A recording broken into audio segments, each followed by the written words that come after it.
For 2 years, I dated Amelia. She had always painted a picture of a difficult life, telling me her family wasn't well off, and that she was raised by a single mother.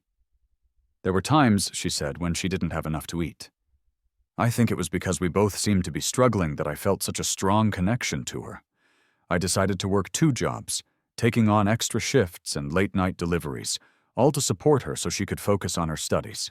Then, one night, around 1 in the morning, while I was delivering an order, I saw her. She was inside a lavish private club, a place I could never dream of entering, laughing as she handed out luxurious gifts to a group of her childhood friends. In that moment, it was as if a narrator's voice suddenly echoed in my mind, announcing that the loyal sidekick had finally realized his girlfriend wasn't a poor girl at all. She was, in fact, a well-known heiress, the future head of the powerful Carrington family. Anyone else might have assumed I'd try to cling to her after discovering her true identity. But instead, on the day of her engagement party to some man she grew up with, I was packing my luggage, ready to head overseas for graduate school. As I was about to leave, Amelia grabbed my arm, her voice filled with panic. "Are you leaving me?" It was 1 a.m., and I was on my final food delivery of the night. I almost didn't take the order, but the app promised a $1,000 tip if I delivered it personally. I parked my e-bike and hurried to the address, which turned out to be an exclusive private club. Outside of room 8, I was about to knock when I heard a familiar, smug male voice from inside. "Amelia, you've been playing this poor girl game for 2 years now. You won the bet fair and square. It's time to move on." The name felt like a strange coincidence. My girlfriend's name was Amelia, too. Just that morning, she had told me, "Ethan, my mom's not feeling well. I need to go take care of her for a few days. You just focus on your own things." We had been together for 2 years.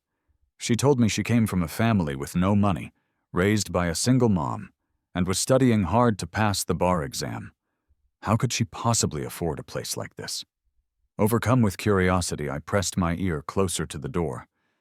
Inside the room, several people were laughing and joking. I heard someone say, "Amelia Carrington, you actually did it. You made a bet to win over the toughest guy at Northwood University." Another person whistled in admiration. "You really pulled it off, Amelia. So many people wanted that guy. They spent a fortune trying, but couldn't even get him to crack a smile. He's so cold and distant, but you kept him for 2 years straight." Then I heard her voice, the one I knew so well. "All right, that's enough," Amelia said, her tone laced with annoyance, though she seemed reluctant to embarrass her friends. "Caleb is here, so watch what you say." It all clicked into place. I felt a cold, wrenching pain in my chest. Caleb Sterling, the son of the prominent Sterling family from our city, had been my college roommate and rival from day one. He was always trying to mess with me, and making a bet to have someone woo me felt exactly like his style.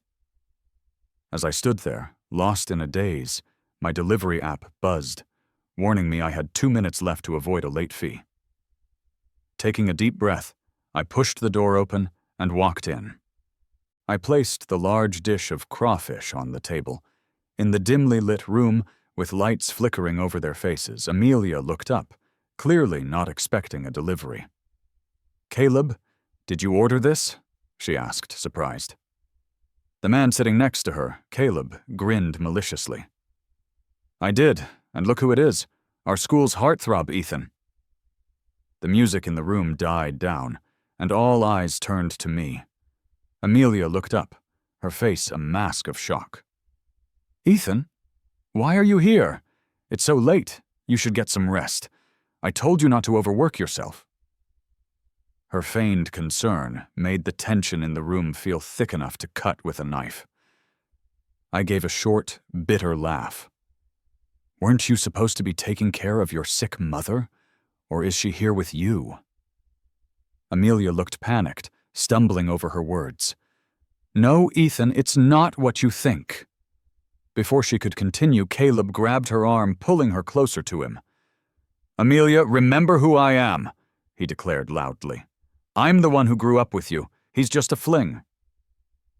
Amelia fell silent, instantly intimidated. I found the whole scene strangely amusing. I stretched my hand out toward Caleb. "The order has been delivered. Where's my $1,000 tip?" Some of Caleb's friends started to chime in with jeers. "So you're the famous Ethan. Cute. Amelia is done with you now. Why don't you spend a night with me? The tips will be much better than delivering food." Before I could react, Amelia turned and punched the guy who had spoken. "Shut your filthy mouth," she yelled, but the damage was done. I looked at Caleb, who sensed things were spiraling out of his control. He pulled out a wad of cash and, with a smirk, tossed it onto the floor. "You want your tip, delivery boy. Pick it up. There's no shame in it." I looked down at the bills scattered on the ground, ignoring the darkened expression on Amelia's face. Slowly, I bent down and picked up each piece, one by one. Before I walked out, I glanced at Caleb. "I earn my own money," I said, my voice steady. "I live my life honestly and openly. You're a grown man, still playing these shady little tricks. Aren't you ashamed of yourself?" I walked out of the club, but as soon as I was on the street, my legs gave way and I collapsed. I had been putting on a brave face, but once outside, I realized my back was soaked with sweat. My knee was scraped and bleeding from the fall, but I didn't feel any physical pain. It was nothing compared to the ache in my heart. My life was, in many ways, just as messed up as they made it out to be. I was an orphan with no family to back me up, and my only goal each day was to survive in this society. I remember meeting Amelia 2 years ago, when I was a sophomore in college. While other students were enjoying campus life, I was juggling my classes with various part-time jobs. I often felt like my body was just going through the motions, completely numb. Working the night shift at a convenience store was one of my happier jobs because, after 2 a.m., we were allowed to take home the unsold meals. That was usually my food for the entire next day. Every time I brought them back to the dorm, Caleb would mock me, calling me a poor slob who picked through trash and polluted our shared fridge. He had no idea that eating those meals was one of the few simple joys in my life. One day, while I was working at the store, Amelia showed up. She was different from the other girls who pursued me. She would come in right before my shift ended, and without any shame, ask for one of the boxed meals I was hugging to my chest. "Mind sharing one with me?" she'd ask. Watching her gobble it down, I thought for the first time that she was someone special. That's how we started talking. Amelia told me her family was also poor, and that as a child, she often went hungry while her mother struggled to provide for them. After graduating from a top university, she was now studying for the bar exam. She told me that you have to hold on to hope, that life will eventually get better. Maybe it was empathy or the bond of shared struggle, but even though I was stuck in the mud myself, I wanted to help her. I patted her on the shoulder and said, "Don't worry, I'll support you while you focus on your exams." I remember she looked uneasy when I said that, but then she turned and hugged me tightly. "Ethan, I like you. Be with me." Now, crouched outside my small rented apartment, I held the $1,000 Caleb had thrown at me. It would take me 2 full days of delivering food to earn this much, just enough to cover next month's rent. In a way, Amelia was right. I was doing better than before. In the mornings, outside of my classes, I worked on growing a social media account, and at night, I delivered food. With my scholarship money and some winnings from academic contests, I had already secured a spot in graduate school. I didn't worry about my own meals anymore, but I often worried about Amelia. What if she didn't pass her bar exam? What would she do then? I had saved up enough money for us to live on for a while. Then I looked at my phone and saw that Caleb had just posted something new. In the picture, he was wearing a diamond-studded watch, and next to it were several expensive-looking designer bags. The caption read, "Graduation gifts. Thanks, my dear Amelia." My fingers dug into my palms. That watch was a heavily advertised, custom-ordered latest model. These things cost well over $1 million. Suddenly, I felt like the biggest fool in the world. Our little home didn't feel appealing anymore, and I didn't want Amelia anymore either. It was graduation season of my senior year. While others who had landed jobs were out traveling, I was opening my laptop to start another workday on less than 4 hours of sleep. The door opened and Amelia came in, reeking of expensive perfume and alcohol from a night out. Her eyes were red as she came over and hugged me tightly, trying to kiss me. I pulled away from her embrace and slapped her across the face. "Don't touch me," I said coldly. Amelia held her cheek, shocked. "Ethan, you hit me." I looked at her calmly. "Amelia, if Caleb hadn't ordered that takeout to mock me, when were you planning on telling me about you and him?" She hung her head, consumed by guilt. "What are you talking about? Caleb and I are just family friends. He's like a little brother to me. Don't overthink it." I laughed in disbelief. "A brother?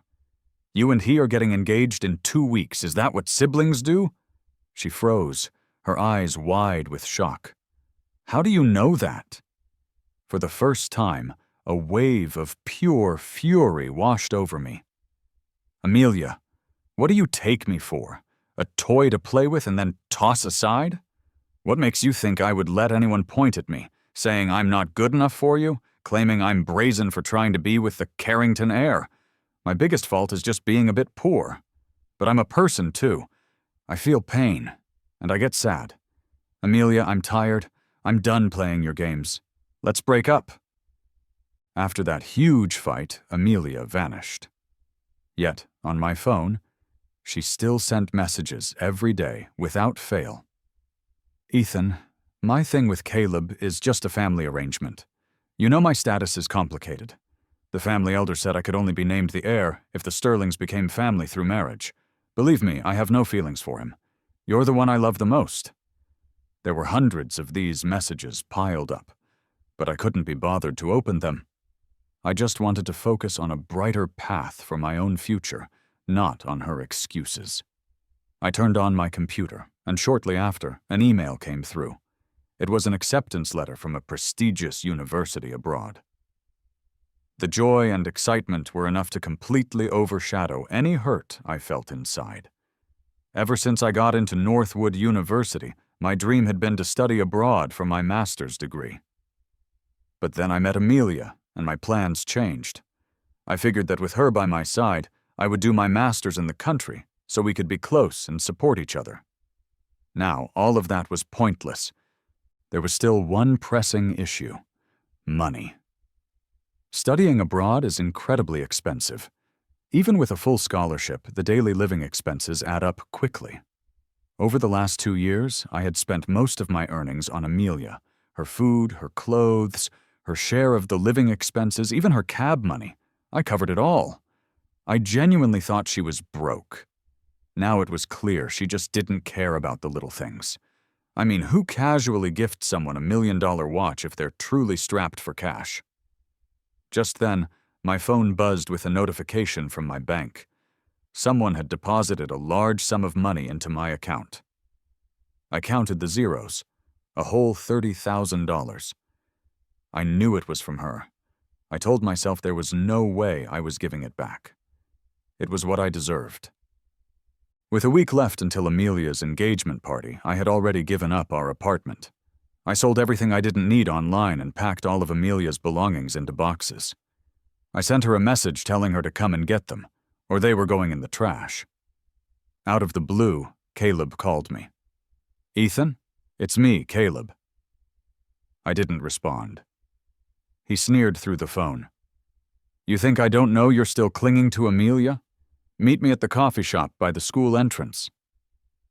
Then he hung up. I wondered why he was so concerned, especially since I'd heard Amelia hadn't been home in days. I thought she was just busy with engagement preparations, but I didn't know she had gone missing. Not that it was my problem anymore. In the cafe, Caleb looked at me with his usual disdain. "Ethan, After 4 years, you're still completely clueless. You always target the girls I like, and now you want to wreck things between me and Amelia. You're just pathetic." This guy's paranoia was seriously on another level. "If I didn't deal with you before," I told him calmly, "it was because I thought you were just an immature rich kid. It's understandable you'd have no idea what a regular person's struggles are like. But don't push it. There are cameras everywhere these days. You know what you've done in the past, and just because you've forgotten doesn't mean those you hurt have. It's not a matter of if, but when." He suddenly glared at me. "You're an orphan, and you're threatening me? You just wait. I'll make your life hell." 3 days before the engagement, a post about me went viral online. It was a photo of a student with a pixelated face, with a caption claiming that a Northwood University student knowingly acted as a third party and broke up a long-standing relationship using his good looks. The comments below were filled with insults directed at me. My phone kept buzzing. I never thought I'd gain some notoriety right before leaving the country. I checked Caleb's social media and saw he had made a post, crying in a picture with the caption, "Dear Amelia, would you really leave me for him?" His fans rallied below with messages of support. I was going to ignore it all, knowing none of it could really hurt me. But then, I saw that Amelia's account had liked the post. Unexpectedly, tears started to fall. It was odd, because I had faced so much unfairness growing up that I was supposed to be tough. Why did this one small action hurt so much? I turned off my phone and just stared blankly at the ceiling, lying in my bed. The night before the engagement, Amelia showed up at my door. She grabbed my hand, practically begging. "Ethan, just give me a little more time. This isn't just about me. Being the Carrington heir is my mother's dying wish too. I've told her that once I'm declared the heir, I can be with you out in the open. You have to wait for me."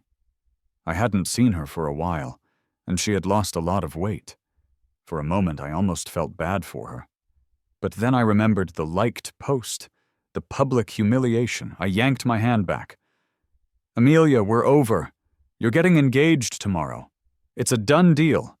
Please don't make me lose what little respect I have left for you." I turned and walked away. Amelia collapsed on the ground behind me, looking utterly defeated. "No way, Ethan. You love me too much," she cried out. "How could you let someone else have me? I do love you. It's just complicated. Believe me, I really do love you." I have no idea what Caleb was thinking, but he even sent me an invitation to their engagement party. Maybe he was hoping to see me look jealous, or perhaps he just wanted me to witness his triumphant moment. At the venue, Amelia and Caleb were dressed in fancy matching outfits, walking hand in hand while the media captured every moment. I had to admit, they looked good together. I stood at the back of the crowd with my suitcase by my side. There were so many people that my view was blocked, but Caleb knew I'd be there. He made a grand show of kissing Amelia on stage, causing a stir among the important young people in the crowd. He stood there, looking as smug as a victorious king. But none of it affected me. I checked the time on my phone. It was time to go. I picked up my suitcase and left the venue. In a world of expensive dresses and tailored suits, my simple t-shirt and jeans stood out. Amelia spotted me right away. She watched me leave with an expression of disbelief. The families and the media were all there, flashbulbs going off constantly. But a single thought seemed to consume her. I can't let Ethan leave. Sensing that something was wrong, Caleb grabbed her arm. "Amelia, today is a big day for both of our families. It's not just an engagement, but the official announcement of you as the heir. You wouldn't want to disappoint your mother, would you? She's been looking forward to this for so long."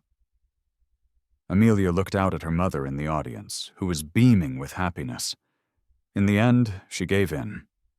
"I've been studying abroad for almost half a year now, and every day has been incredibly fulfilling. Thanks to the $30,000 Amelia had given me, I didn't have to spend all my time worrying about making money and could focus on my studies. Along with me in my program is Sophia, a senior in my research group who is also from Northwood University, a year ahead of me. As it turns out, Sophia is also from my home city. I wasn't particularly interested in her background, but one day I looked out my dorm window and saw a beautiful woman standing below, holding a food container. It was Sophia. She waved when she saw me. "I brought you breakfast, Ethan," she called up. "It's been long enough. Maybe it's time to let someone else in." I smiled, walked downstairs, and thanked her for the breakfast. It wasn't that I didn't want to start over. It was just that my studies felt more important at the moment. It's always better to invest in yourself than to rely on someone else. Another 6 months passed. I achieved a lot academically, and even started my own small company with a few like-minded friends. Sophia was one of my partners. One day, as Sophia and I were walking across campus discussing our business plans, I suddenly felt a pair of eyes on me from behind. I turned and saw Amelia, glaring at me as if I had stolen something precious from her. Sophia instinctively stood in front of me, protectively. "Do you know her?" she asked. I sighed and gently took her arm. "Yes, she's my ex." Sophia raised an eyebrow, then stepped aside. "I'll wait for you over there," she said. I nodded. Amelia's face was filled with anger, especially after I used the word ex. "Ethan, when did I become your ex? I never agreed to break up." The campus was busy, and I didn't want to drag up old issues and make a scene.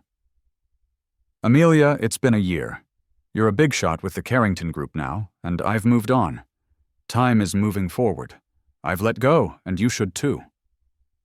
But she didn't seem to understand. She grabbed my hand tightly. "Ethan, you don't get to decide that. Come back to the city with me. I promise, from now on, it will just be you." Sophia was about to step in, but I held her back. "Amelia," I said firmly, "ever since your engagement party, we were done. And now I like someone else. Please don't interfere with my life." I took Sophia's hand and started to walk away. Amelia shook her head in disbelief. "Ethan, you like her? What does she have that I don't? I don't believe it." After that, Amelia began to stick to me like glue. If I went to class, she'd sit next to me. If I went to work on my startup, she'd show up claiming she had a business proposal. If she had been this persistent before, I might have been thrilled. But now, I just felt tired and annoyed. Finally, I sat her down in a cafe for a serious talk. "You have seriously disrupted my life, Amelia. It's time for you to go back." Across from me, she looked frustrated. "Ethan, this past year, I completely took control of the Carrington Group. I even brought down the Sterlings. I did it all for you." "Brought down the Sterlings? What do you mean?" I asked, confused. She explained that after I left, she went on a warpath. She found out Caleb had paid a substantial amount of money to smear my name online and publicly declared that I was her only boyfriend. She learned about all the times Caleb had bullied me in college, and, using her newfound power, made him go through everything he had put me through. She even found evidence of the Sterling family bribing officials, which was the final nail in their coffin. Looking at her, I sighed. "Amelia, thank you for everything you did for me. But I've really fallen for Sophia now. I'm not lying to you. You know I never do." This time she seemed to finally hear me. The coffee cup fell from her hand, and she ran out of the cafe without another word. She never came back. 3 years flew by in a flash. I finished my studies, and Sophia returned home a year before me to handle setting up our company's main office. The renovations, the hiring, all the tedious but essential tasks. She left me a single note. Waiting for the big boss to come home. We had been dating for 2 years, and her parents adored me.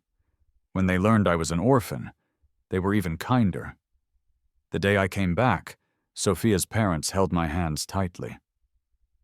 "Sweet kid, we're so glad you're home," her mother said. "Our home is your home now." I adored them.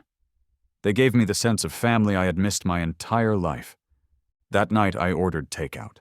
When I opened the door to get it, a familiar, haggard face appeared. "Ethan? Do you live here?" It was Caleb. I nodded. "Yes, this is my house." He looked at the fancy mansion in the center of the city, his face filled with envy. "You're just an orphan. How could you possibly afford a place like this? Did Amelia buy it for you? Are you back together with her?"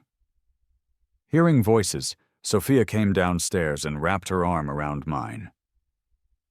"Ethan, who's here? I'm hungry. Let's get the food and eat." Caleb looked at me darkly.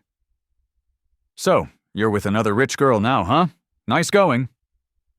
I sighed. "I guess the downfall of your family taught you nothing about being a decent person." He tried to lunge at me, but security guards appeared as if from nowhere. "Who is this man? Remove him from the property," I said calmly. I was puzzled. Caleb came from a good university. Even if his family went bankrupt, he should have been able to find a decent job. It turns out, he didn't earn his spot in college. His family had paid for it, taking the place of a more deserving student. He had spent his life sucking up to rich people and never learned any real skills. His family owed a fortune, his father was disgraced, and no one would hire him. I hadn't realized how deep the rot went. Within a year of returning home, I founded a charity for orphans.